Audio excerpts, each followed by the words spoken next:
অনুভূতিটা আসলে আমি এক কথায় জবাব দিয়েছি, আমি যে একেবারে অনেক আনন্দিত এমন না। আমার মুখের ভিতরে যে আমি হাসি নিয়েছি এটা না। আমি মনে করি এই বরগুনার 5,19,000 জনগণের জিম্মাদারি আমার মাথার ভিতরে আছে। সেক্ষেত্রে আমি আনন্দিত নাই, আমি চিন্তিত যেদের মনোবাসনা আমি কিভাবে পূরণ করব।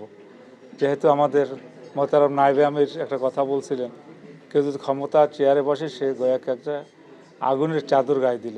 আমি আজকে মনে করি যে আগুনের চাদর গায়ে দিলাম, কারণ জনগণ যদি কষ্ট পায় আমি মনে করি সে কষ্টটা আমার এবং আল্লাহর কাছে জবাবদিহিতে আছে। ওমর রাদিয়াল্লাহু তাআলা আনহুর যে আদর্শ, আমি সেই আদর্শই বাস্তবায়ন করতে চাই। আমি অনেক কিছু ভালো চললাম, অনেক কিছু ভালো খেলাম, আমার বরুণা আমতলী তালতলী জনগণ তারা না খেয়ে থাকবে, এইটা আমি কোনোদিন সহ্য করব না। আগে ভালোই ছিলাম, এখন ভালো থাকবো, জনগণ ভালো থাকলে আমি ভালো, জনগণ যদি খারাপ থাকে তাহলে আমি খারাপ।